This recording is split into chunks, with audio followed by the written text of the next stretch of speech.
ትናንት በራፌ ተቆረቆረ። ከፈቱ። ሁለት የአሜሪካ ወታደራዊ መለዮ የለበሱ ሰዎች ቆመዋል። ባለባበሳቸው መገመት እንደቻልኩት አንደኛው ፊልድ ማርሻል ነው፣ ሁለተኛው ፊልድ ሻለቃ ሳይሆን አይቀርም። ሚስተር ቤኪቱ ብሎ ጠራኝ ማርሻሉ። አቤት። እንኳን ደስ ያለህ፣ ለብሔራዊ ውትድርና አልፈሃል አለና ተጠመጠመብኝ። ከጥምጠማው ራሴን እንደምንም መንጭቄ አላቅቄ የቅጥር ደብዳቤ ማስገባቴ ትዝ አይለኝም ጌታዬ አልሁ። ጎረቤትህ ነው ያስገባልህ። ግር አለኝ። ሻለቃው ግርታዬን ለማጥራት የሚከተለውን ማብራሪያ አበራልኝ። መቼም ቭላዲሚር ፑቲን ዩክሬንን እንደወረረ ሳትሰማ የቀረህ አይመስለኝም። ይሄ ትልቅ አገር በትንንሽ አገር ላይ የሚፈጸም ወንጀል ነው። የነገሩን ክብደት እንዴት ብዬ ላስረዳህ? ኢትዮጵያ ጅቡቲን በወረራ ብትይዝ ብለህ አስበው። ኢትዮጵያ ጅቡቲን በወረራ ስትይዝ አሰብኩትና መራቄን ዋጥሁ።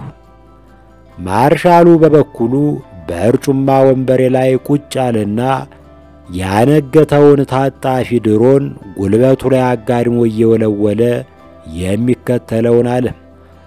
አሁን በአሜሪካና በሩሲያ መካከል ጦርነት አይቀሬ ሆኗል። ለዚህ ከፍተኛ ዝግጅት እያደረግን ነው። ስለዚህ በጦረኝነት ከታወቁ አገሮች የመጡ ስደተኞችን በመመልመል ላይ እንገኛለን። አንተም አብደል ነስር የተባለ ግብፃዊ ጎረቤት ባደረገው ጥቆማ ተመርጠሃል። ደስ ይለኝ ነበር፣ ግን በቅርብ ወደ አገሬ ልመለስ ወስኛለሁ አልኩት። ምን አጣደፈህ? ትንሽ ተዋግተህ ትመለሳለህ አለኝ ማርሻሉ።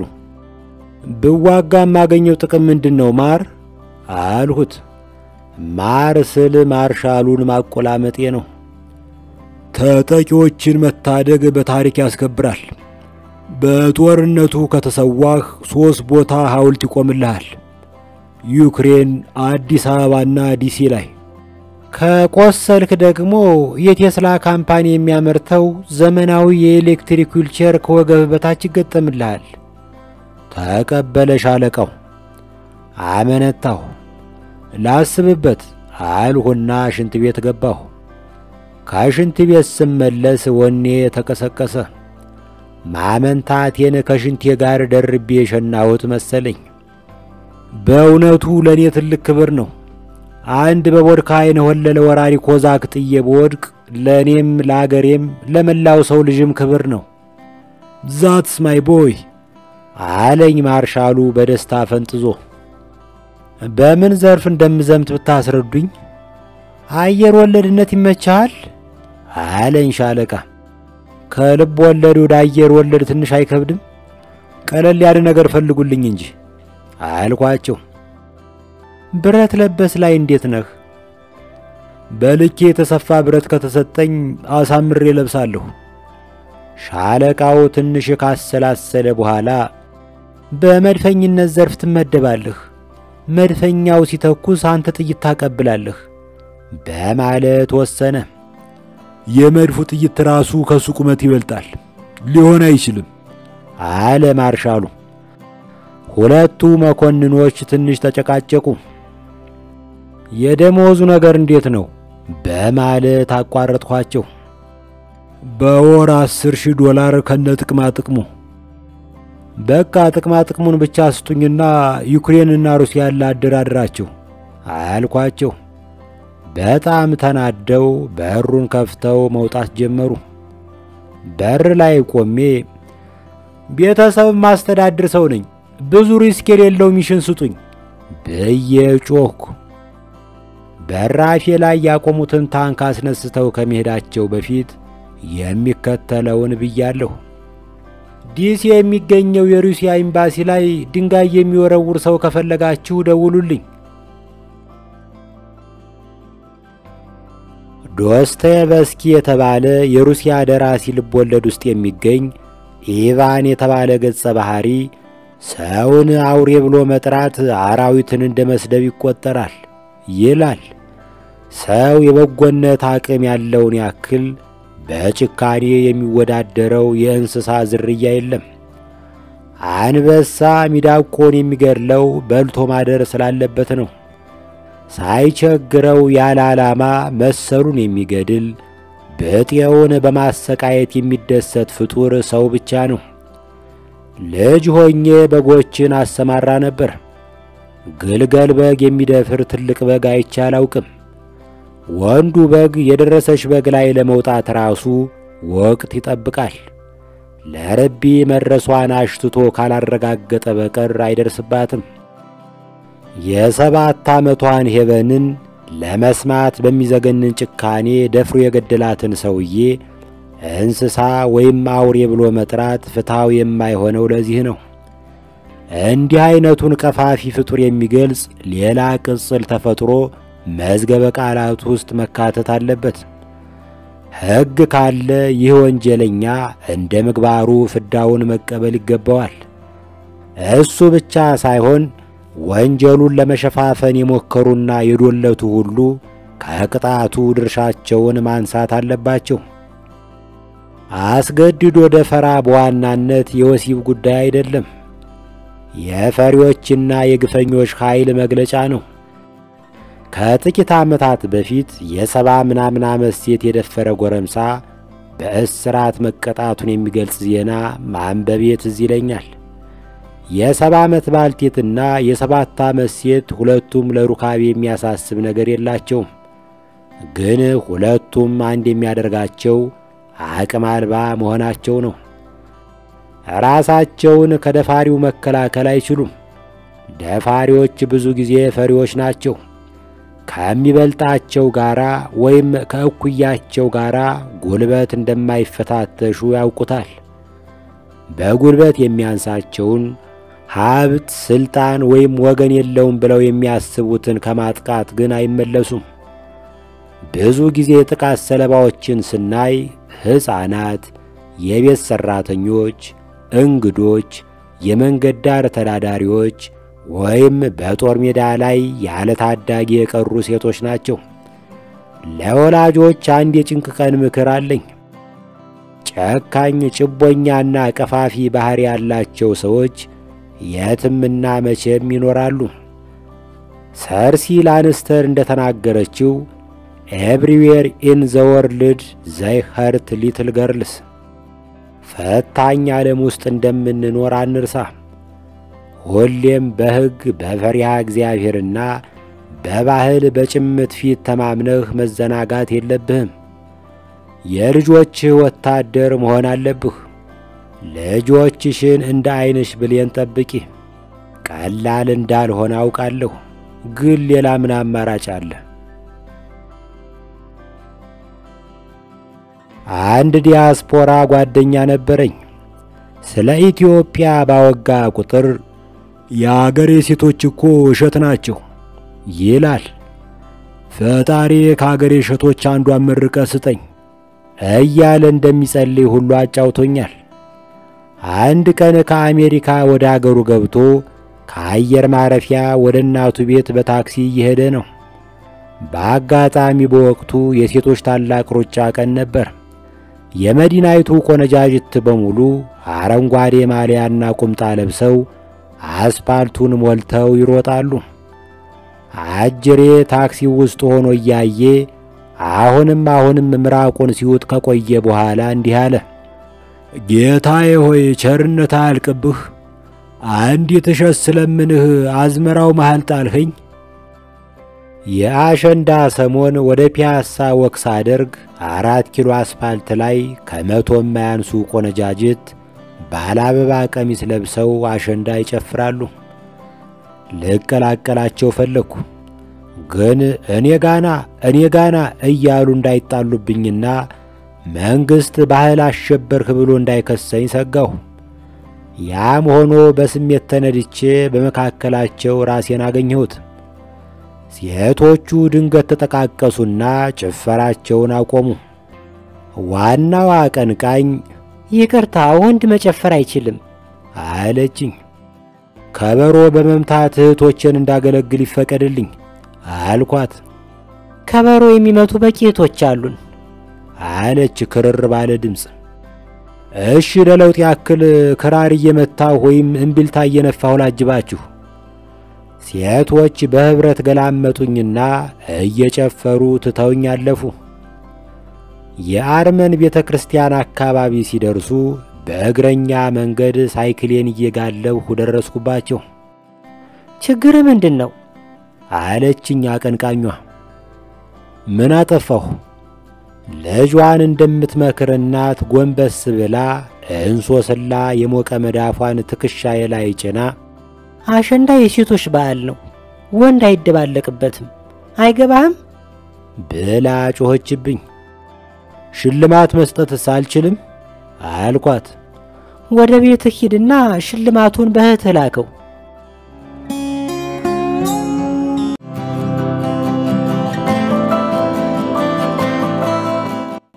ከልጅነታችን ባንዱ ቀን እኔ ከማቡኔ ቤት ጠላ ገዝቼ ወደ ቤቴ ስመጣ ሌላው እኩያዬ ደግሞ ላምባ ገዝቶ ወደ ቤቱ ሲሄድ መስቀለኛ መንገድ ላይ እንገናኛለን። ከዩኒቨርሲቲው በጥቂት ዓመት የሚበልጥ ጥንታዊ ድንጋይ ላይ የተቀመጠ ቦዘኔ ጎረምሳ ይጠራንና ትችለዋለህ ይለናል። እኔ ወደ ባለ ላምባው እያየሁ ከነካኝ አልለቀውም እላለሁ። ባለ ላምባው ተመሳሳይ መልስ ይሰጣል። ከነካኝ አልለቀውም የሚለውን ሰላማዊነትንና አይበገሬነትን እንዲሁም ፍትሃዊነትን አስተባብሮ የያዘ አባባል በልጅነታችን ማን እንዳቀበለን አላውቅም። ጎረምሳው በዚህ አባባል ረክቶ አያሰናብተንም፣ ነገር ቆስቁሶ ያፋጥጠናል። ዘመዶች ሰርግ ላይ ሲሉት እንደሰማሁት አረንዛው ዳሞቴ በየፎክርና የጠላ ማንቆርቆሪያዬን አስቀምጣለሁ። ባለላምባው ልጅ ጀሪካኑን ማስቀመጥ አይጠበቅበትም። ከሳሎን ተነስቶ ምኝታ ቤቱ እስኪደርስ ድረስ በሩም ግድግዳውም እየገጨው ያደገ የላምባ ሰፈር ልጅ ነው። በቴስታ መታይ ማለት ጉዳቴን ማቃለል ይሆንብኛል። ጭንቅሎውን እንደ መርግ ደጋግሞ ጣለብኝ ማለት ይሻላል። ከሰዓታት በኋላ አይጠመጎጥ ቀምሶ የተወው ቀይ ስር መስዬ ቤት ስመጣ እናቴ ተመተህ ወደ ቤት መጣህ አይደል ትለኛለች። አይ ሳልሰናበትሽ መሸፈቱ ከብዶኝ ነው እንጂ በዛው ጫካ ልገባ ነበር እንድላት ነበር የፈለገችው። በዘንድሮ ምርጫ ማግስት በተሸናፊዎች ላይ የዘነበውን ብሽሽቅ ሳይ አንድ ነገር አሰብኩ። ለማብሸቅ የማይመች ባህሪ ያላቸው ፍጡራን የታደሉ ናቸው። ልክ እንደ ፈንቴ በጉርምስና ዘመን የማውቀው የሰፈራችን ልጅ ነበር። አንድ ቀን ረፋድ ላይ ከተማችን በታወቀ ቡና ቤት በረንዳ ላይ የትምህርት ቤት ዩኒፎርም የለበሰች ቆንጆ ኮረዳ ልጅ ጋር ቁጭ ብሏል። ከፊታችን ሁለት ንብ የሚዞራቸው የተጀመሩ የኮካ ኮላ ጠርሙሶች ይታያሉ። ተግባሩ የሚባለው የሰፈራችን ነገረኛ ልጅ በዚያ ሲያልፍ ፈንቴን ከኮረዳይቱ ጋር ሲያየው ተናደደ። እድል እንዲህ ናት፣ ለአንዱ ዴቱን ለሌላው ንዴቱን ትሰጠዋለች። ፈንቴ ብሎ ተጣራ ተግባሩ። አቤት። ትናንት መኩሪያ በቆላሽ መልስ ያሯሩጥህ ለምንድን ነው የሸሸው? አለና ፈገግ ብሎ ልጅቱን አያት። የቱ መኩሪያ? አለ ፈንቴ። መኩሪያ የጋሽ ተጫነ ልጅ። የትኛው ጋሽ ተጫነ? ያልገባህ መስል አታድርቀኝ። መኩሪያ ተጫነ አወቅኩት። እና እሱ የት ላይ ነው ያባረረኝ? ሙስጦፋ ጮርናቄ ቤት አጠገብ። የቱ ሙስጦፋ? ፈንቴ ቀጠለ። አታምታታ። መኩሪያ ለምንድን ነው ሲያባረርህ የሮጥከው? ጅል ለምን ይመስልሃል? ሙሉ አካሌን ይዤ ወደ ቤት ለመግባት ስለፈለኩ ነው። በየሳምንቱ ቅዳሜ አንድ መርህ አለኝ። የአገር ቤትም ሆነ የውጭ አገር የፖለቲካ ዜና ጦማለሁ። ኪነ ጥበብና ማህበራዊ ጉዳይ ላይ ጣድና ነፍሴን አለመልማታለሁ። በዚህ መሰረት ቅድም ዩቲዩብ ላይ ስርመሰመስ ቆየሁ። በቀደም አንድ የሞሮኮ ዜጋ የሆነ ዘፋኝ ሊጋባው በየነ የሚለውን ዘፈን በራሱ ቃና ዘፍኖ አስደምሞኝ ነበር። ዛሬ ደግሞ ሸገር ውስጥ በስደተኝነት የሚኖር ሶሪያዊ ዘፋኝ ለዚህማ ምን አለኝ አገሬ የሚለውን የጌታያንለይን ዘፈን ዘፍኖ አስለቀሰኝ። ወደ ፌስቡክ ተመለስኩ። ባለፈው አንዱ ላጤ የሚለውን ግሩፕ እንድቀላቀል መጥሪያ ልኮልኝ ነበር። ያለሁበትን ተጨባጭ ሁኔታ ለመሰለል ፈልጎ ይመስለኛል። እኔም ግሩፑን ቀስ ብዬ በለሆሳስ እየተራመድኩ ሰለልኩት። ፍቅር የተራቡ ሆርኒ ወጣቶች የተደራጁበት ቡድን መሆኑን ደረስኩበት። ብዙም ሳይቆይ አንዲት ወይዘሮ በትዳራችን ጉዳይ እንመካከር የሚል ግሩፕ ላይ እንድሳተፍ መጥሪያ ሰደደችልኝ። ይሄ ግሩፕ የመጨረሻ ተመቸኝ፣ የመጀመሪያም ተመቸኝ። አብዛኞቹ የግሩፑ አባላት የፍቅር ታሪካቸውን ተርከው በትዳራቸው ላይ የገጠማቸውን ችግር ዘርዝረው ከአንባቢ ምክርና መፍትሄ ያማትራሉ። እነሆ እኔም ተሞክሮዬን ለማካፈል ወሰንኩ። በውቄ እባላለሁ። ከባለቤቴ ጋር የተገናኘነው በአጋጣሚ ነው። በጊዜው እሷ ሚስ ኢትዮጵያ ተብላ በቁንጅና ስትመረጥ እኔ አወዳዳሪው ነበርኩ። የመጀመሪያዎቹ 20 ዓመታት የትዳር ቆይታችን ጎረቤትን የሚያስቀና ነበር። ከቢሮ ስመጣ በደስታ በፈገግታና በውዝዋዜ ትቀበለኛለች። ኮቴን አውልቃ ወደ ላውንደሪው አፍ እየጨመረች ምሳ እስኪደርስ ክትፎ በቆጮ እየቀማመስክ ቆይ ትለኛለች። ከምሳ በኋላ ሶፋው ሳፋ እስኪመስል ድረስ ፍቅር እንሰራለን። ብዙም ሳይቆይ ጸነሰች። ከ9 ወራት ላልበለጠ ጊዜ በእርግዝና ቆየች። ያለ ብዙ ምጥ ወንድ ልጅ ተገላገለች። ልጃችንም ያለ ብዙ ለቅሶ ተገረዘ። ልጃችን በተወለደ በአንድ ዓመቱ ዶንኪ ቲዩብ ላይ እየቀረበ ለኢትዮጵያ ሕዝብ ጠቃሚ ምክር መለገስና አቅጣጫ ማስቀመጥ ጀመረ። 7 ዓመት ሲሞላው ካሮጌ ቅጥቅጥ ሚኒባስ ሄሊኮፕተር ሠራ። አሁን ከአዲስ አበባ ቢሾፍቱ ራይድ እየሰራበት ይገኛል። ከጥቂት ጊዜ በኋላ የባለቤት የጸባይ መቀየር ጀመረ። የገቢ ምንጯና ለኔ ያላት ፍቅር በፍጥነት እየጨመረ ሄደ። ለልደቴ ፍልውሃ ያለውን ፓርክ ገዝታ በስጦታ በረከተችልኝ። በዚህ አይነት ሁሉን የሚያስቀና ትዳር ውስጥ እየኖርን እጅግ የሚያሳዝን ነገር ተከሰተ። ሄቲ ውስጥ የመሬት መንቀጥቀጥ ደረሰ። ታሊባን አፍጋኒስታንን መልሶ ተቆጣጠረ። ይህ ግን በፍቅራችን ላይ የፈጠረው አሉታዊ ተጽዕኖ አልነበረም። አንባቢ ሆይ ትዳራችን ፈረሰ የሚለውን በመስማት ምክርና ከንፈር መጠጣ ለማዋጣት ሰፍ ብለህ እየጠበቅህ ነውን? በቃ ሸም የለህም። ለምን የሟርተኞችና የክፉ ታሪክ ናፋቂዎች ግሩፕ አታቋቁምም?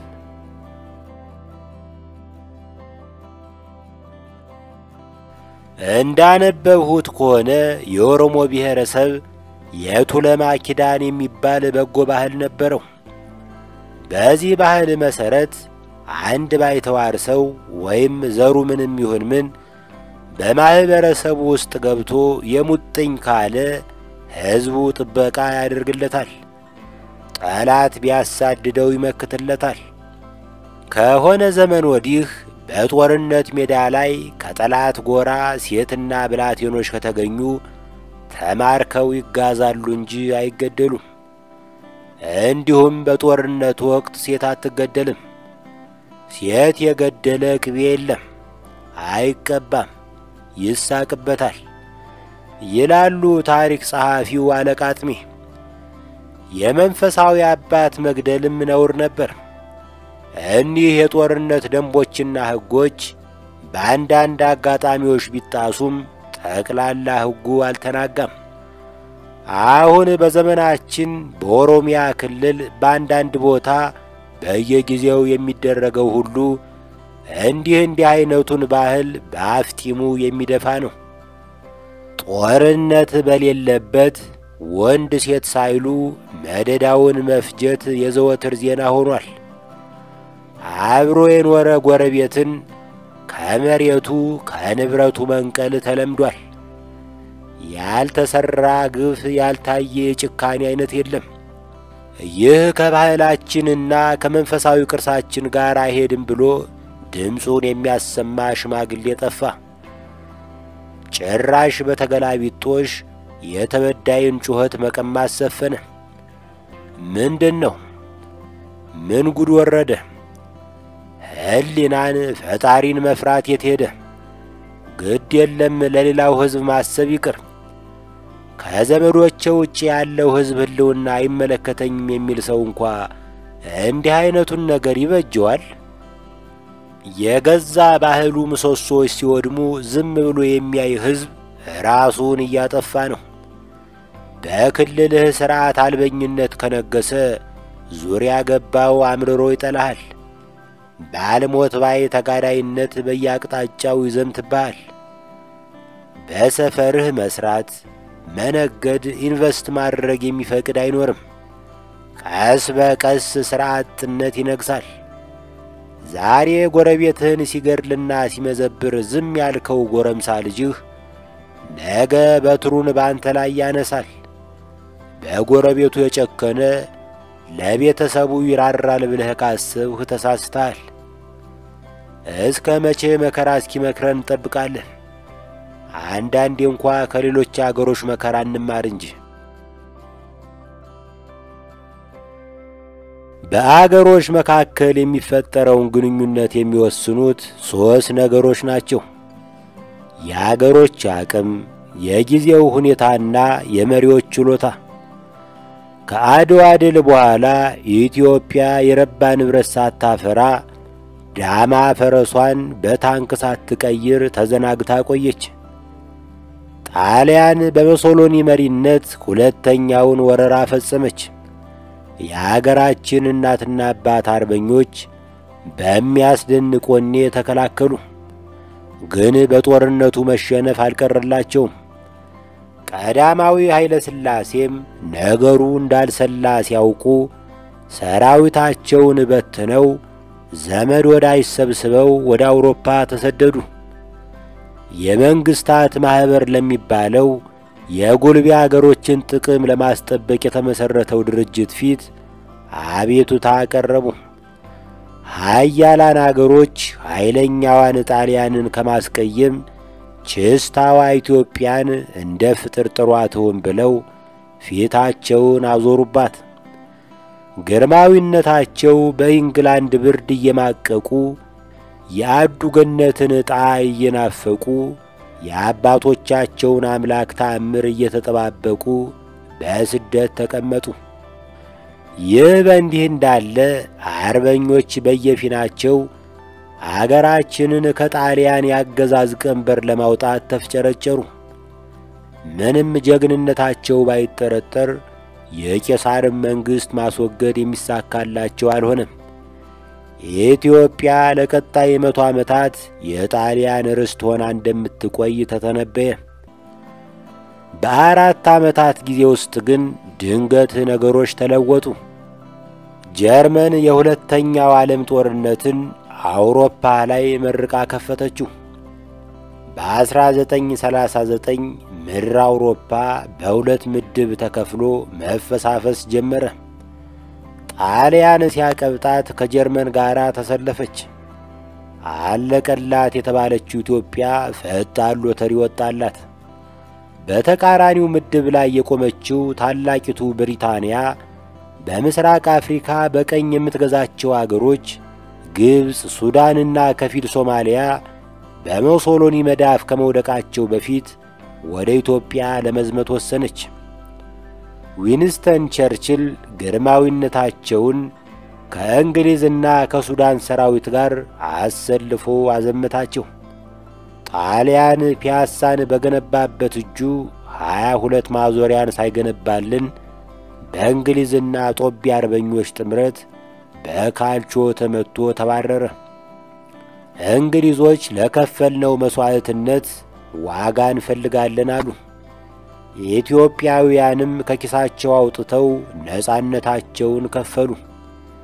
እነ ቸርችል ቀዳማዊ ኃይለ ሥላሴን ዙፋን ላይ አስቀምጠው አገሪቱን ተቆጣጠሩ። ጦሩ፣ ፖሊሱ፣ ስልኩ፣ ፖስታውና ባቡሩ በእንግሊዞች መዳፍ ገባ። ግርማዊነታቸውም ትሻልን ሰድጄ ትብስን አመጣሁ እያሉ አንጎራጎሩ። ግን ጮሌራቸውና ቀንበሩን የሚሰብሩበትን መንገድ ማብሰልሰል ጀመሩ። በጓሮ በር የእንግሊዞችን የመረጃ ከበባ ጥሰው አጋዥ ፍለጋ ወጡ። ለአጋዥነት ወይም ለጭንቅ ደራሽነት የተመረጠችው ደግሞ አሜሪካ ነበረች። የኦክስፎርድ ምሩቁ ልጅ ይልማ ደሬሳ የዋይት ሃውስ ባለሥልጣኖችን ይጀነጅን ዘንድ ወደ ዋሽንግተን ተላከ። ጅንጀናው ሰመረ። አሜሪካኖቹ ጣሊያን ጣጥሎት የሄደውን ትራክተር ወርሰው ኢትዮጵያ የምትሰጣቸውን መሬት አርሰው በጦርነት ላይ ላሉ ወታደሮቻቸው ለስንቅ የሚሆን ቢያመርቱ እንደሚያዋጣቸው አሰሉ። በምትኩ የእንግሊዝን ቀንበር ለማላላት አገዙ። የኢትዮጵያን መገበያያ ብር አተሙ። ገንዘብ፣ ጠመንጃ ወዘተ መለገስ ጀመሩ። እንዲህ እያለ እሬትና ማር የሆነው የሁለቱ አገሮች የትስስር መሠረት ተጣለ።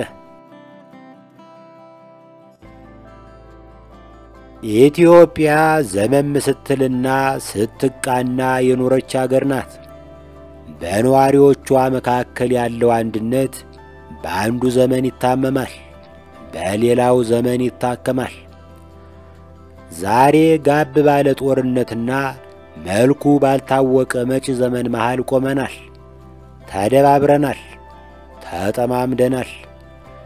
እንገንጠል ይገንጠሉ የሚሉ የቃላት ልውውጦች አየሩን ሞልተውታል።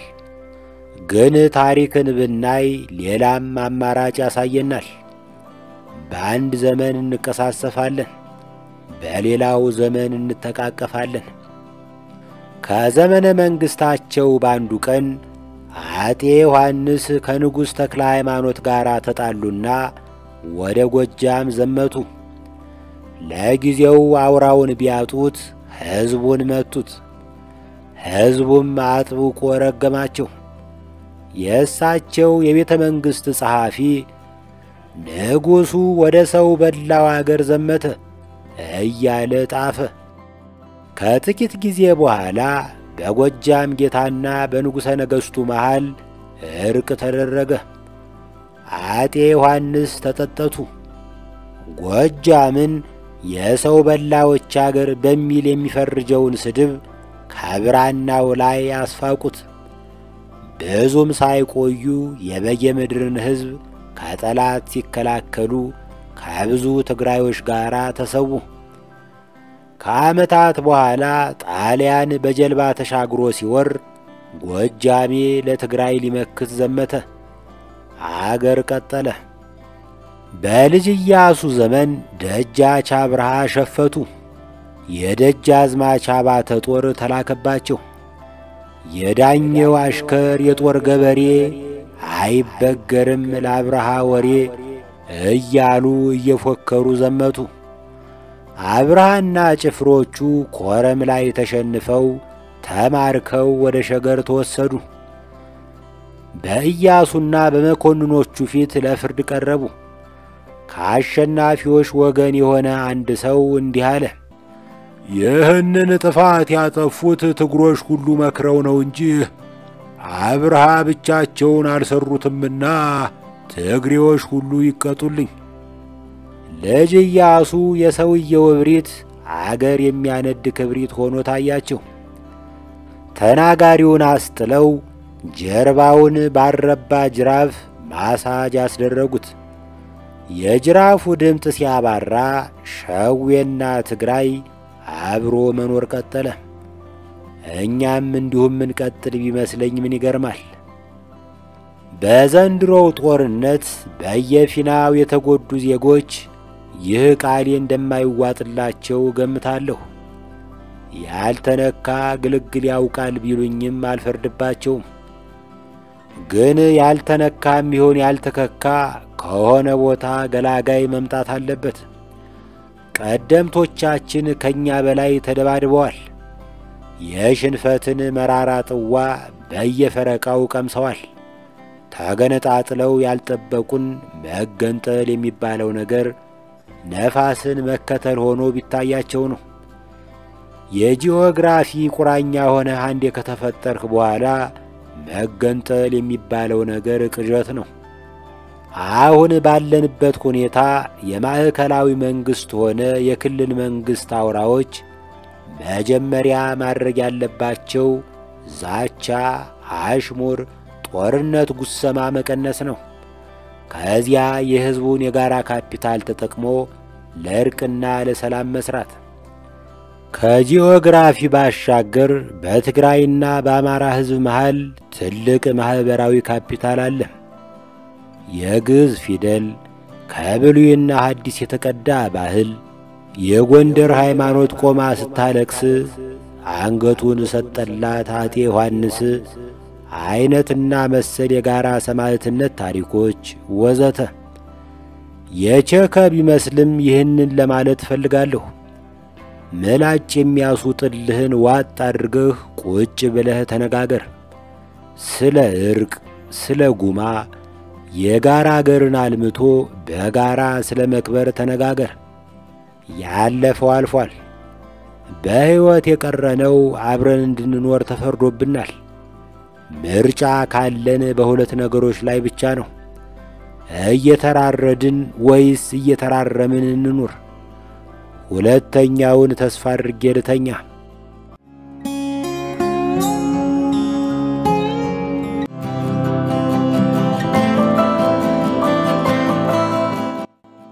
ጎረቤቴ ችስታ ግብፃዊ ነው። ኢትዮጵያ የህዳሴ ግድቡን ከገነባች እንግዲህ ተስፋ የለንም ብሎ አሜሪካ ውስጥ ጥገኝነት ጠይቆ በመኖር ላይ ይገኛል። እኔ ከወራት በፊት ግድቡ ተሽጧል የሚለውን ቀደዳ አምኜ ጥገኝነት መጠየቄን የሰማ አይመስለኝም። ኑሮዬ ለክፉም ይሰጥ አይደለም። አውቶቡስ እነዳለሁ። በተረፈው ጊዜ ዲሽ አጠዋለሁ። የናሳውን ሳተላይት ዲሽ ማለቴ ነው። ግብጡ ግን መናጢ ድሃ ነው። ባይዘዌ መናጢ ድሃ ማለት በጣም ከማጣቱ የተነሳ እጢ ሳይቀር የሚቸግረው ድሃ ማለት መሆኑን ስንቶቻችን እናውቃለን? ስላሳዘነኝ እኔ በወር $80 የምከፍልበትን ዋይፋይ እንዲጠቀም ፓስዋርዱን ሰጠሁት። አንባቢ ሆይ ለዚህ ደግነቴ ያገኘሁት ምላሽ ምን ይመስላል? ባለፈው መንገድ ላይ አግኝቶኝ እሳት ጎርሶ እሳት ለብሶ በአረብኛ ኢንቲ አዩኒ ብሎ ባረቀብኝ። የዛሬ ዓመት ወደ አሜሪካ ስበር ለትራንዚት ዱባይ 5 ሰዓት ስለተቀመጡ አረብኛ በመጠኑ ሰማለሁ። ምን ማለቱ መሰላችሁ? ፊልም ላይ ተጥደህ እየዋልክ ኔትወርኩን ስሎ እያደረክብኝ ነው ማለቱ ነው። ኧረ ገለስ ውፈር ተበገስ ኢቲዝ ማይ ዋይፋይ ብዬ ቀወጥሁት። በግብፅ የኢትዮጵያ አምባሳደር እንዳጫወቱኝ ግብጾች ጀ የሚል ቃል የላቸውም። ገማል ይላሉ እንጂ ጀማል አይሉም። ለዛ ነው ጀለስ ማለት ሲገባኝ ገለስ የሚለውን ቃል የተጠቀምኩኝ። ለምሳሌ ባህር ዳርቻ ሸዋ ላይ ከጀርባህ ተንጋለህ ተኝተህ ደረትህን ለፀሐይ ጎያህ ላይ ያለውን ፎጣ ደግሞ ለንፋስ ሰጥተህ ዘና ስትል አንዲት ግብፃዊ ገላ ያምራል ካለችህ ሙገስ አይደለም፣ ሃራስመንት ነው። በምነዳው አውቶቡስ ውስጥ እንደ ወያላ ሆኖ የሚሰራ ፈረንጅ አለ። ትናንት የተቃውሞ ሰልፈኞችን ኒውዮርክ አራግፈን ስንመለስ የአባይ ነገር ተነሳና ግብፃውያን በፍቅር ዘፈን ውስጥ ሳይቀር ስለ ናይል እንደሚዘፍኑ ታውቃለህ አለኝ። አንተ በዚህ ትገረማለህ? የኛ ዘፋኞችማ ግድቡ ከመሰራቱ 20 ዓመት አስቀድሞ ስለ ግድቡ ሲዘፍኑ ኖረዋል ብዬ መለስኩለት። የነገርኩትን ሰምቶ አማቶ ዞር ይላል ብዬ ሳስብ እስቲ አንዱን ዝፈንልኝ ብሎ አያፋጥጠኝም። ዞር ዞር ብዬ አውቶቡስ ውስጥ አበሻ ለመኖሩን ካረጋገጥኩ በኋላ የንዋይ ደበበን ዘፈን ተረር አደረኩለት። ገዳም የፍቅር ገዳም ልቤ አንቺን አይከዳም።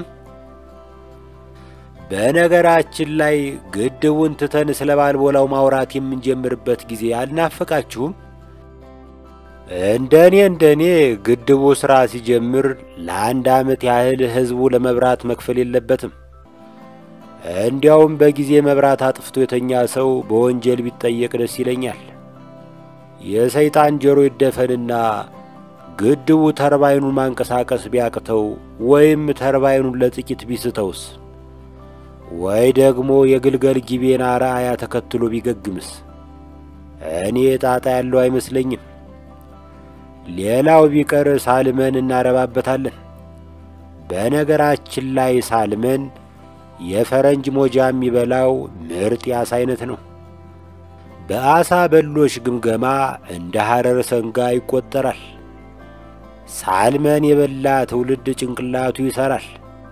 ጭንቅላቱ ከሰራ አጥብቆ ይመራመራል። ኤሌክትሪክ የሚያመነጭ ኒውክሌር ይፈጥራል። ይህ በእንዲህ እያለ አባይ በተነሳ ቁጥር አባይ ማደሪያ የለው ግንድ ይዞ ይዞራል የሚለው እጅ የሚል ተረት መጠቀሱ የማይቀር ነው። የሆነው ሆኖ ከግድቡ ሙሌት በኋላ ግንዱ ለማን ይደርሳል? ዶክተር አብይ 3 ቦታ ተቆርጦ እንደ ቅርጫ እንካፈለው እንደማይል ተስፋለኝ። እዛው ግብጽ ፈልጣር ውስጥ ቀቅልበት። ካበዛሁት አትፍረዱብኝ። የአገር ፍቅር ሲበዛ ካቲካላ ነው፣ አናት ላይ ይወጣል። አሜሪካን አገር አበሻና ላቲኖ የሚበዛበት ሰፈር ውስጥ ቤት ስከራይ ለደላላው ማቀርበው የመጀመሪያው ጥያቄ ሽንት ቤቱ የብቻ ነው የጋራ የሚል ነው። ወድጅ አይደለም፣ ደባል አበሻ ነህ እንበል። ዶሮ ወጥ ትወዳለህ። አሜሪካን አገር ያለው ቺክን ደግሞ ችክ ያለ ነው። አጥንት ያለው አይስክሬም እንደ መብላት ልትቆጥረው ትችላለህ። እናትህ የላክላትን ዶላር መንዝራ 6 ዶሮ ረሽና ጉርድ በርሚል በሚያክል አገልግል አጭቃ ትልክልሃለች። ዶሮ ወጡ ከእናትህ ወደ መልእክተኛው ከፍሪጅ ወደ ሻንጣ ሲንከራተት ከርሞ ይደርሳል። አንተም ተቀብለህ በቅርስነት በማስመዝገብ ፋንታ ወደ ሆድህ ታዛውረዋለህ። ከዚያ በማግስቱ የዳጉሳ ቂጣ እንደበላ ምስኪን ዘለግ ያለ ምጥ ይጠናብሃል። በተወለድኩበት አካባቢ ጤፍ መሸመት የማይችል ሰው ዳጉሳ ይበላል። ዳጉሳ ለማምረት የሚያስቸግር በልቶ ተረፈ ምርቱን ለማስወገድም የሚከብድ እህል ነው እና ሲተረት የዳጉሳ ጣሩ እስካሩ ይባል ነበር። እና ምጥ ሲፋፋምብህ ሳምሶናይት የሚያህል ላፕቶፕህን ይዘህ ሽንት ቤት ትገባና ከላይም ከታችም ዳውንሎድ እያደረግህ እኩለ ቀን ትዘፈዘፋለህ። ታዲያ ይህን እያየሁ ሽንት ቤት የግል ነው አገር የጋራ ነው ብል ይፈረድብኛል? በዓለም አንደኛ የሚባል ዓመት በዓል ካለ እንቁጣጣሽ መሆን አለበት። የደስታው ምስጢር ተነፋፍቆ መገናኘት መቻል ይመስለኛል። ተራርቆ የኖረ ወዳጅ በሰበቡ ይገናኛል። ተሰውሮ የቆየብን ልምላሜ፣ ቄጤማ፣ አደይ አበባና እንደ ሉባንጃ የሚጥም አየር ይጎበኘናል። በጦም ወይም በእጦት ምክንያት ተለያይቶን የኖረውን የክት ምግብና መጠጥ እናገኘዋለን። የአስቴር አወቀን አበባዬ ሆይ ጨምሮ ሌሎች ምርጥ የሕይወት ጸጋዎች ተካፋይ የምንሆነው በአውደ ዓመት ነው። ፈረንጅ ዓመት በዓል አያምርበትም። ትንሽ ለየት ያለው ሃሎዊን የተባለው ዓመት በዓል ይመስለኛል። የሰማዕታት መታሰቢያ ቀን ነው ይሉታል። ዜጎች የጭራቅ ማስክ አድርገው የጎረቤቶቻቸውን ቀልብ ለመግፈፍ ተፍ ተፍ የሚሉበት በዓል ነው። በተለይ ከሁለተኛው ዓለም ጦርነት ወዲህ ጦርነት የጤረረባቸው የበለጸጉ አገሮች ከተንዛዛ ሰላም የመነጨን ድብርት ለማባረር ይጠቀሙበታል።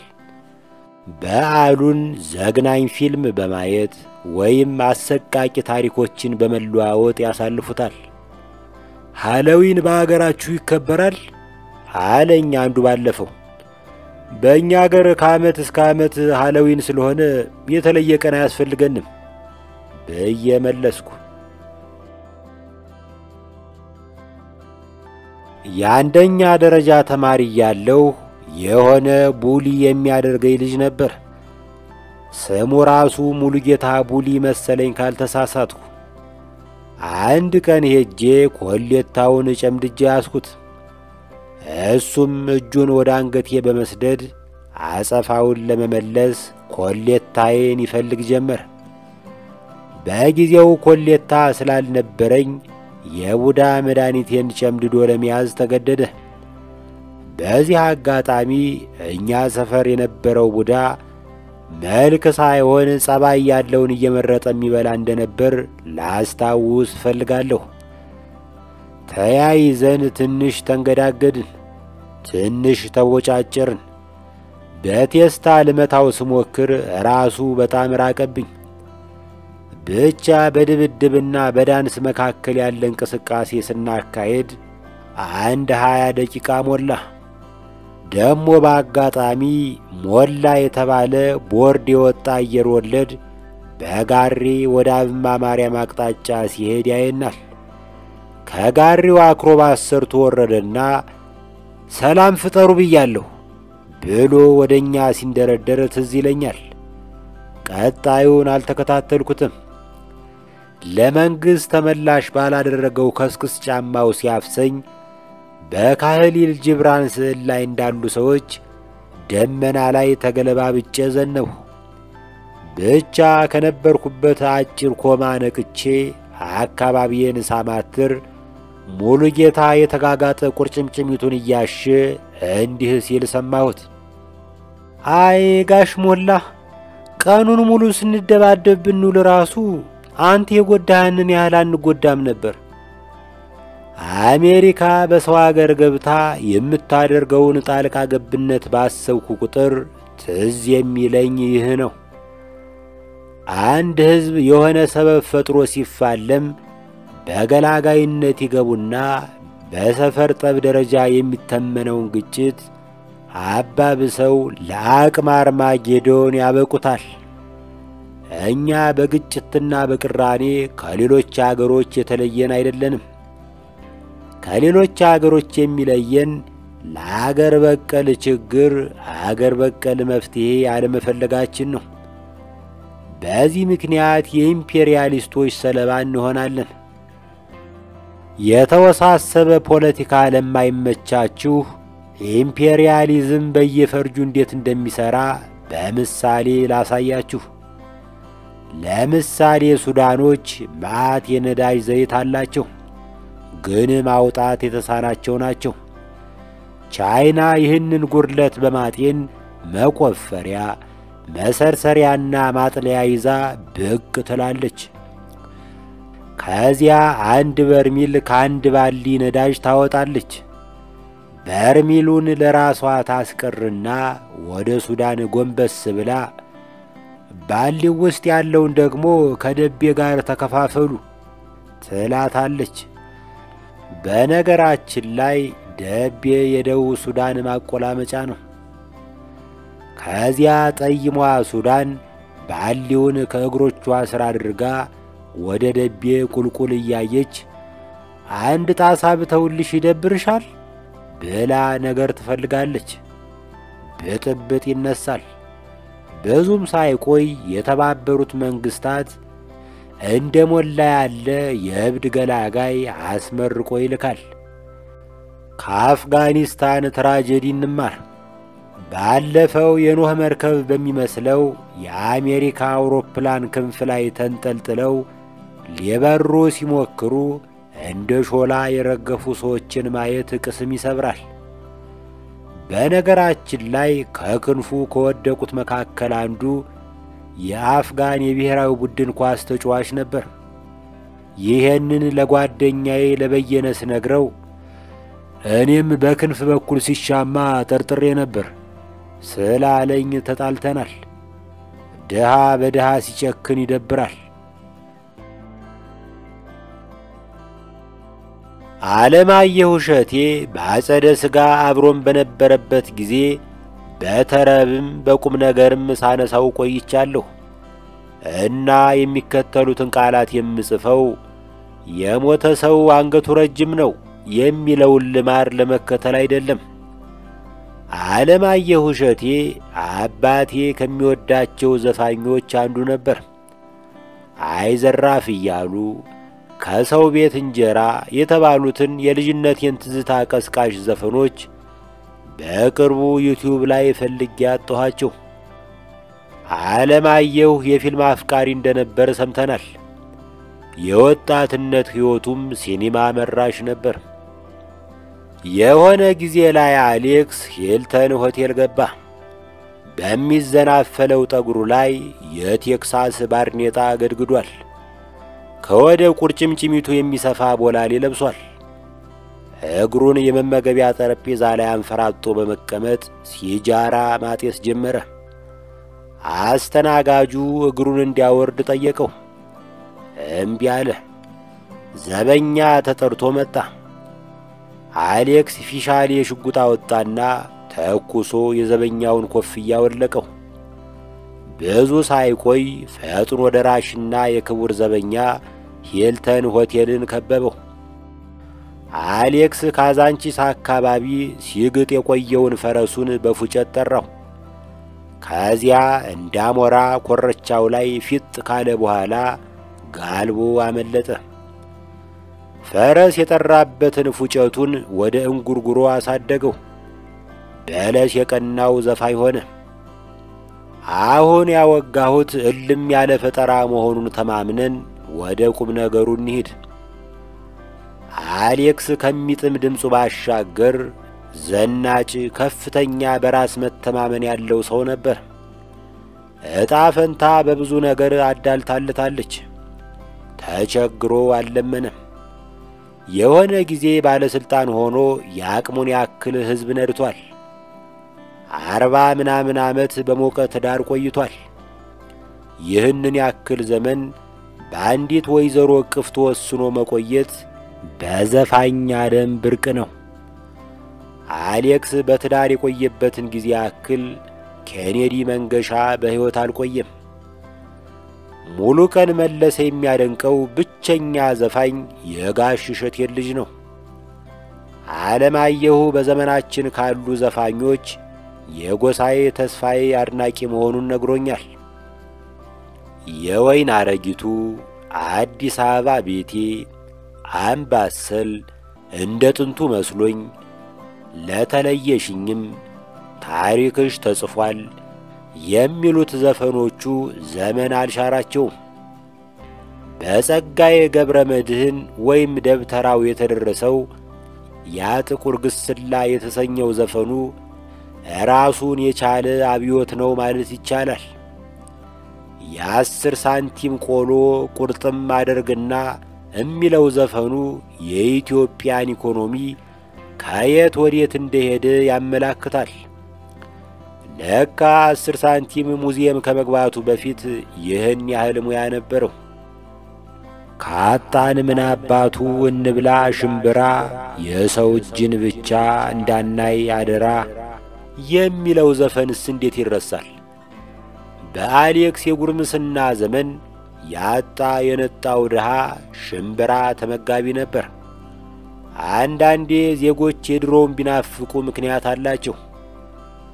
አሌክስ የተረፈው የሀብታም ልጅ ነበር። በጉርምስና ዘመኑ አንዴ ለመሰደድ የወሰነው እንጀራ ለማደን ሳይሆን የሆሊውድ አክተር የመሆን ምኞቱን ለማርካት ነበር። ቢሆንም ስለ ድህነት አብዝቶ በመዝፈን ድሃ አደግ ዘፋኞችን ሳይቀር ይወንሳል። በተለይ ኮሎኔል ግርማ ኃይሌ ከተባለ ደራሲ የተቀበላቸውን ጉርጉሮዎች ከሙሾ በላይ ሆድ የሚያስብሱ ናቸው። እዚህ ላይ ስቀሽ አታስቂኝ የሚለው ፒያኖውን የሚያስለቅስበት ዜማው ትዝ ይለኛል። የዘፈኑ ባለ ታሪክ የሙት ልጅ የሆነች ድሃ ናት። ኑሮን ለማሸነፍ ትፍጨረጨራለች፣ በመከራዋ ላይም ትስቃለች። ይህ በእንዲህ እያለ ወንድምየው ጣልቃ ገብቶ ስቀሽ አታስቂኝ ይላታል። ትፍጨረጨር ያለሽ ወጓ ይቀር ብለሽ እያለ ያዳክማታል። ጭራሽ ውሃ ጉድጓድ ግቢ የሚየ ልጅ ባክሽ እያለ ይጎተጉታታል። የሰው ልጅ ሁኔታ በጠቅላላው በተለይ ደግሞ የኢትዮጵያ ሁኔታ ተስፋ አስቆርጦኝ ያውቃል። ስቀሽ አታስቂኝን ስሰማ ግን እኔን ብሎ ተስፋ ቆራጭ እላለሁ። እንደዚህ ተስፋን ከጎድንና ከዳቢት የሚቆርጥ ዘፈን ገጥሞኝ አያውቅም። ሰው ማለቂያ በሌለው ውድቀት መሃል እንኳን እየኖረ ተስፋና መጽናኛን የሚያማትር ፍጡር ነው። ከዓለማየሁ እሸቴ ስቀሽ አታስቂኝ ይልቅ የዓለማየሁ ሂርጶ አታቀርቅሪ ቀን ያልፋል የሚለው ዘፈን ይበልጥ የገነነው ለዚህ ይሆን?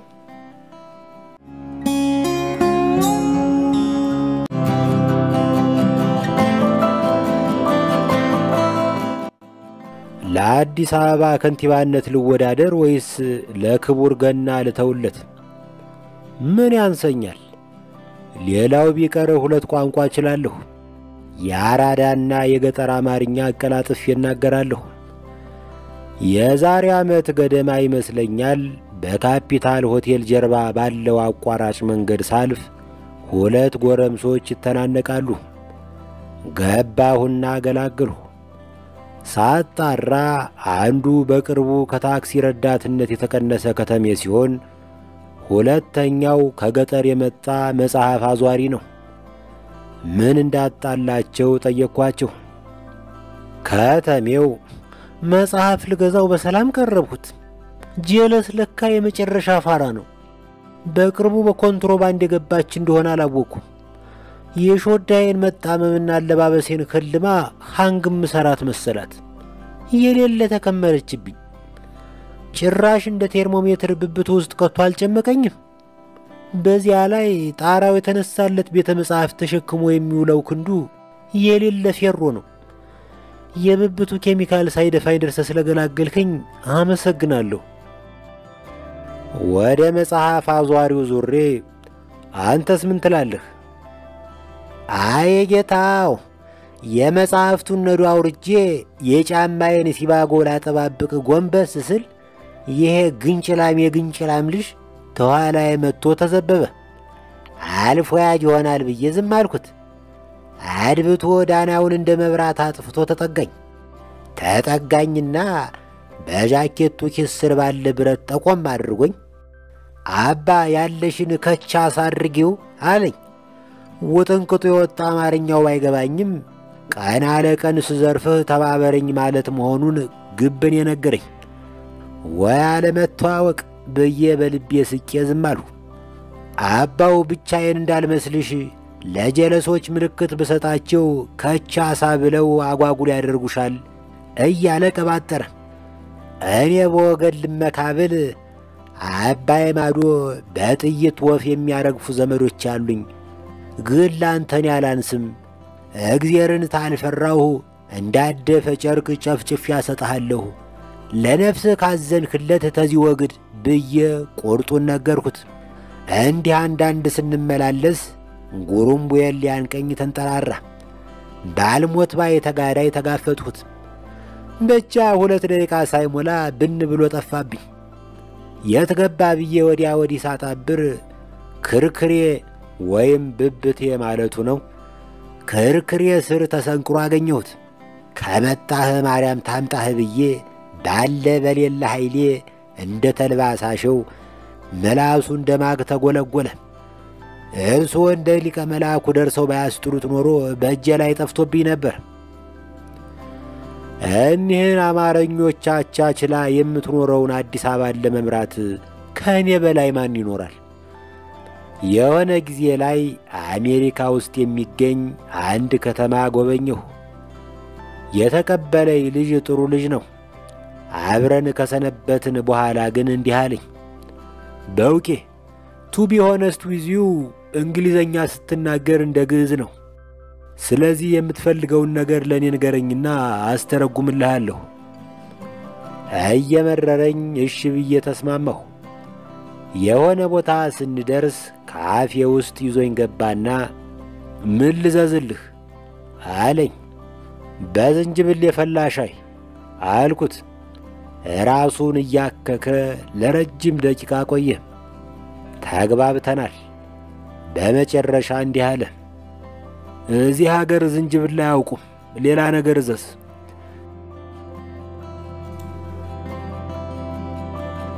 ሊዮ ቶልስቶይ የሚወዳት አንድ የምስራቃውያን ተረት አለች። በጣም አሳጥሬ ሳቀርባት ይህን ትመስላለች። የሆነ ሰውዬ የሆነ ቦታ ሲሄድ አንበሳ አባረረው። ሮጦ ዛፍ ላይ ወጣ። የዛፉ ቅርንጫፍ እባብ ተጠምጥሞበታል። ሰውየው ዝቅዝቅ ሲያይ ከዛፉ ስር ሐይቅ ተመለከተ። አንድ ግብዳ አዞ አፉን ከፍቶ ይጠብቀዋል። እዚች ቅርንጫፍ ላይ ተንጠልጥሎ ለማደር ወስኖ እንደገና ዝቅ ብሎ ሲያይ ምድር ላይ የሚርመሰመሱ የዱር አይጦች በጥርሳቸው የዛፉን ስር ይገዘግዙታል። ሰውየው በዚህ ሁሉ ጭንቅ መሃል ከዛፉ ጫፍ ላይ ከተሰቀለው ቀፎ ላይ ማር ሲንጠባጠብ አስተዋለ። ዛፉ ተገርስሶ የአዞ አፍ ላይ እስኪጥለው ድረስ የማሩን ጠብታ እየላሰ ጥሩ ጊዜ ለማሳለፍ ወሰነ። ተረቱ ሲጨመቅ የሚከተለው የተጣራ ሐሳብ ይገኛል። ሕይወት ከመከራ ወደ መከራ የሚደረግ ሽግግር ሲሆን የሚጠናቀቀው በሞት ነው። በዚህ መሃል ግን የምናጣጥማት ሚጢጢ ደስታ ትኖራለች። ግን ተረቱ የሁሉን ሕይወት ይገልጻል? የሁሉን አገር ሕይወት ይወክላል? የአሜሪካ ዜግነት ያለሽ የካዛንቺስ ልጅ ነሽ እንበል። ባለፈው ዓመት ኮቪድ አባሮሽ ቤትሽ ተደበቅሽ። መስሪያ ቤትሽ ከሥራ ቀነሰሽ። ሰርግሽን ሰረስሽ። በመጎለት ብዛት በሥጋ ላይ ሥጋ ጨመርሽ። ከዕለታት አንድ ቀን ዶክተር ላይ ሄደሽ ስትመረመሪ አዲስ ብራንድ ደም ብዛት እንደተገኘብሽ ተነገረሽ። አሁን ይሄ ኑሮ ነው እያልሽ በምታማረሪበት ጊዜ ፕሬዝዳንቱ እንዲህ ሲል ትሰሚያለሽ፣ ከሚቀጥለው ሳምንት ጀምሮ ያልሰራሽበትን ደሞዝ በኪስሽ፣ ክትባት ደግሞ በክንድሽ አኖራለሁ። የፕሬዝዳንቱ ቃል በመከራ ዛፍ ላይ የተገኘች ጠብታ ማር መሆኗ ነው። ኢትዮጵያዊ ነህ። ዳር አገር ውስጥ እያረስህ ወይ እየነገድህ ስትኖር ሌት በደመና ቀን በጨረቃ ገስግሰው መጥተው ቤተሰብህን ይገድሉብሃል። ለወሬ ነጋሪ ተርፈህ ወደ አዲስ አበባ ትመጣለህ። የፉርሽካ እንጀራ እየበላህ ፍልጥ እየተጸዳዳህ ትንሽ ትፍገመገማለህ። አንድ ቀን ድንጋይ ስትፈልጥ አምሽተህ ወደ ቤት ስትመለስ 3 ጠብደሎች ይከቡሃል። ወገኖች ሞባይሌን የምትፈልጉ ከሆነ ሳትደበድቡኝ እሰጣችኋለሁ በማለት ትማጸናቸዋለህ። እነሱም ትንሽ ይመካከሩና ከነጋ 10 ሞባይል ዘርፈናል፣ ግን ከነጋ አንድም ሰው ስላልደበደብን የሌለ ደብሮናል። ለዛሬ ስልኩን ምረንህ በስሱ ብንቀጠቅጥህ ምን ይመስልሃል ይሉሃል። ታክመ ስትድን ታሪክህን ለአንድ ዩቲዩበር ትነግረውና በ2 ክፍል አቅርቦ ይሸቅልበታል። እሱ 50 ሺህ ብር ሲያገኝበት ለአንተ 50 ሺህ አስተያየት ያስተርፍልሃል። የሆኑ ጀለሶች በስምህ ጎፈንድደው በሚያገኙት ገቢ ሬስቶራንት ይከፍቱበታል። በመጨረሻ የሠራ አካላትህ ላይ ጋዝ አርከፍክፈህ ራስህን ለማቃጠል ቤንዚን ማደያ ላይ ትሰለፋለህ። ሰልፉ ቀለል እስኪል የሆነ ካፌ ገብተህ የመጨረሻውን ቡና ስትጠጣ ከቲቪው ላይ እንዲህ የሚል ወፍራም ስብከት ሲመጣ ትሰማለህ። ኢትዮጵያ በአሁኑ ጊዜ የምትገኝበት ሁኔታ ምጥ ላይ እንደተያዘች ሴት ነው። ከምጡ በኋላ ደስታ ይሆናል። ላገኝ ነው በማለት አለሁ በሰቀቀን ሄዶ አለቀ የምጠብቀው ቀን ያለው ገበሬ እንዲህ አይነት ነገር ገጥሞት መሆን አለበት።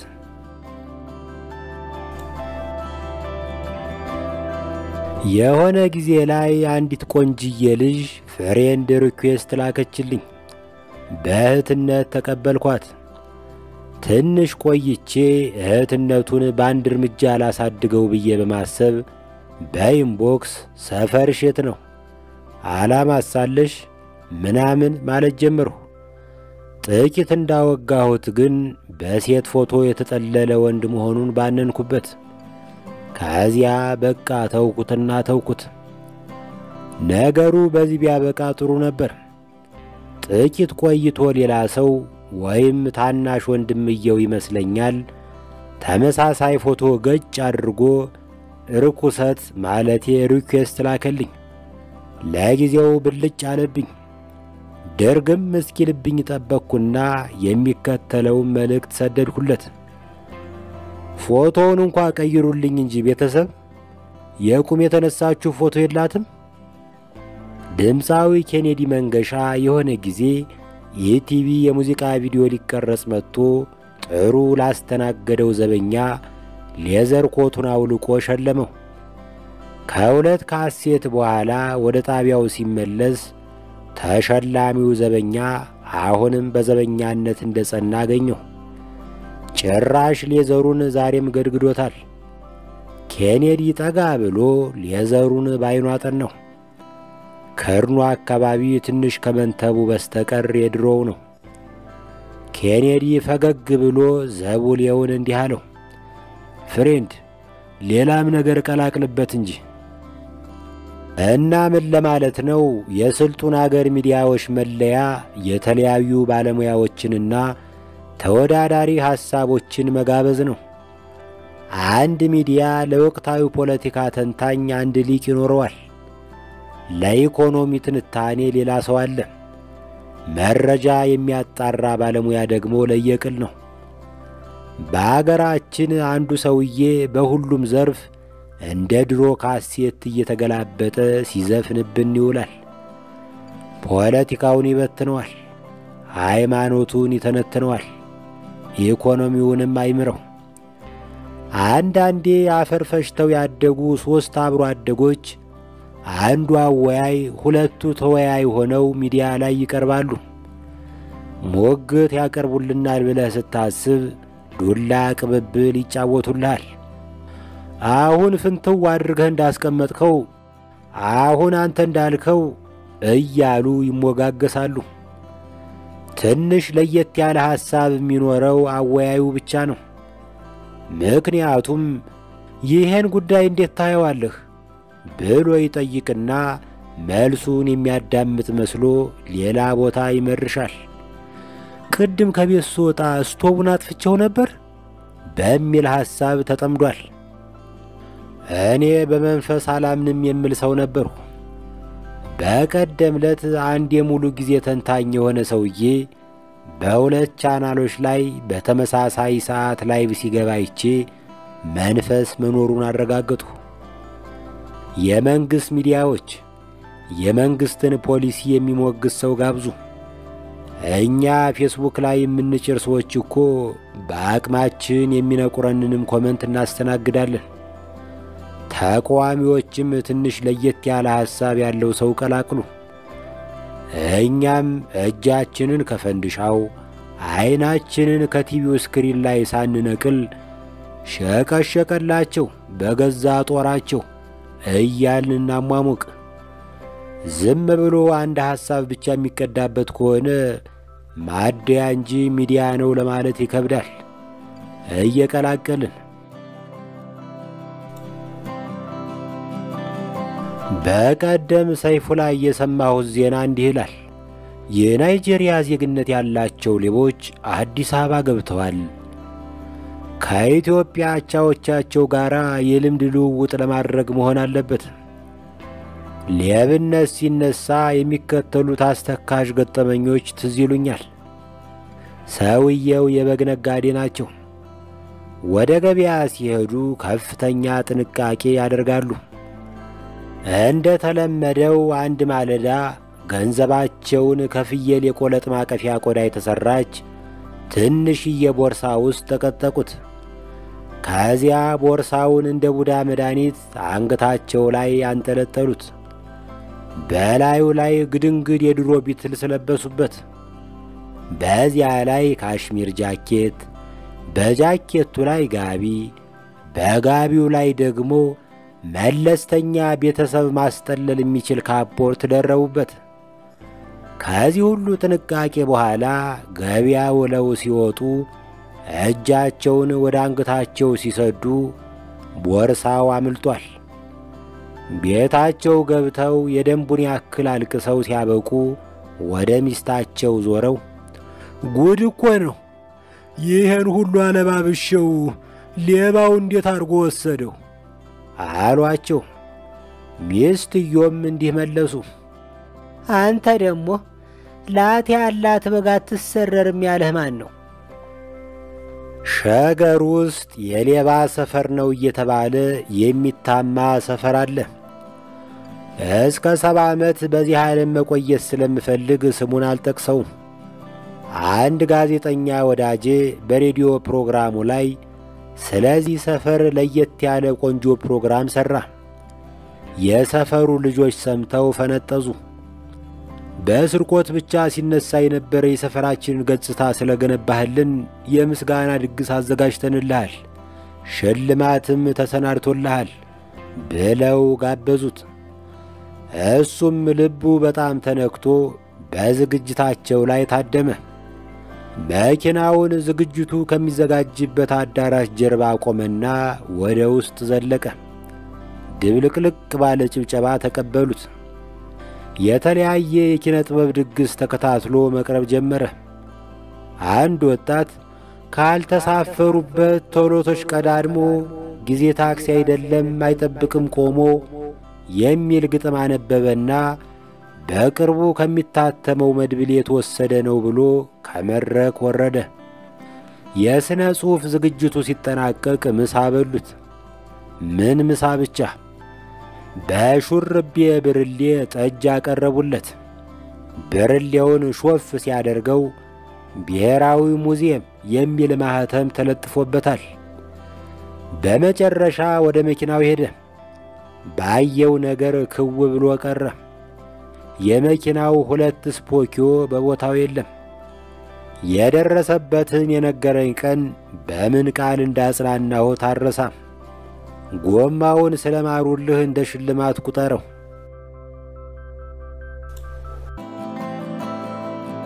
የሚከተለው ትረካ በኮቪድ ሰዓት የተጻፈ ነው። በቀደም ለቴክሳስ ከተማ የበረዶው ሽንፍር ጥሎ የከተማው መብራት ተቋረጠ። በማግስቱ የከተማው አስተዳዳሪ ደውሎልኝ ለከተማው ሕዝብ ልምድ እንዳካፍል ጋበዘኝ። ያለ መብራት የመኖር ጥበብ የሚል ጥናታዊ ጽሑፍ አዘጋጀሁና ናሙናውን ላኩለት። በጣም ተደስቶ መጠኑን እዚህ ገጽ ላይ የማልገልጸውን ቀብድ ላከልኝ። በሕይወቴ ለመጀመሪያ ጊዜ የኢትዮጵያ መብራት ኃይል ውለታ እንደሠራልኝ ገባኝ። ጭራሽ ቴክሶች ጽሑፍህን ከማቅረብህ በፊት ቢልቦርድ ላይ ልናወጣ እንፈልጋለንና ፎቶ ላክ አሉኝ። ፓስፖርት ሳይዝ ላኩላቸው። ጊዜው ደርሶ ነድቼ ሄድኩ። ከተማው በር ላይ የኮቪድ መርማሪ ግብረ ኃይል ተቀበለኝ። ከየት ነህ አለኝ ዶክተሩ። ከኢትዮጵያ አልሁት። የጠራኸው አገር ከደቡብ አፍሪካ ምን ያህል ይርቃል? ኧረ ጎረቤት ነን፣ እሳት እንጫጫራለን። እዚህ ሥራ ምንድን ነው አለችኝ ነርሲቱ። ቻተም የተባለ ዩኒቨርሲቲ ውስጥ እሠራለሁ በማለት በደፈናው ላልፍ ስል የሥራ መደብህ ብላ አፋጠጠችኝ። የዩኒቨርሲቲውን ማኅበረሰብ በየአቅጣጫው አሰማራለሁ። ኦ፣ የዩኒቨርሲቲው አስተዳዳሪ ነህ? በምን ዕድሌ የካምፓሱ የአውቶቡስ ሹፌር ነኝ። ወዲያው ዶክተሩ የትኩሳት መለኪያ እነጣጠረብኝ። በዚህ አላበቃም። የሆነ ትልቅ ግራምጣ ነገር አፍንጫዬ ቀዳዳ ውስጥ ሰምድዶ ሊያማስል ሲቃጣ ተው ነስር አለብኝ፣ ምንም ቢሆን ለሰው አገር ደሜን አላፈስም ብዬ ተቃወምኩ። ምን ይሻላል? ለምን በሌላ መንገድ አትመረምሩኝም? በምን መንገድ? የሆነ ምግብ ስጡኝና የምግቡ ጣዕም ከጠፋብኝ ተይዣለሁ ማለት ነው። እሺ ምን ይምጣልህ? እኔ ነኝ ያለ የጣሊያን ቲማቲም ስልስ ይምጣልኝ። በላዩ ላይ የህንድ ቂጣ ጣል አድርጉበት። የተጠበሰ የቬትናም ዓሣ ከተገኘ እሰየው ነው። ካልተገኘ ሰለሞን ማለቴ ሳልመን ጥበሱልኝ። ደረቅ ይበል ታዲያ። በቀኝ ጎኑ አቮካዶ ሳንዱች፣ በግራ ጎኑ የበቆሎ እሸት ቅቅል ሻጥ አድርጉበት። ድንች ዘልዝሎ አያስቸኩልም። ከላዛኛው ቀጥሎ ሊመጣ ይችላል። ነርሲቱ ትንሽ አድምጣኝ ስታበቃ ትንሽ ተካክዛ እንዲህ አለች። አሁን ከተናገርከው ተነስተን ሃይፐርፌጂያ የሚባል በሽታ እንዳለብህ መገመት ችለናል። የዚህ በሽታ ዋና ምልክት ጅብ የሚያስንቅ የምግብ ፍላጎት ነው። ለማንኛውም ለጊዜው ጣዕም መለየት አለመለየትህን ቼክ ለማድረግ በጀታችን የሚፈቅደው ይህንን ነው አለችና አንድ ዘለላ ጦር ማስቲካ አውጥታ ሰጠችኝ። ከዚያ ምን አጋጠመኝ? የፊጥኝ ይዘው መረመሩኝ ወይስ እንዴት ሆንኩ? ተከታዩን በሚቀጥለው ጽሑፍ ይጠብቁ ይሆናል እኮ። መቼም እርም የለዎትም።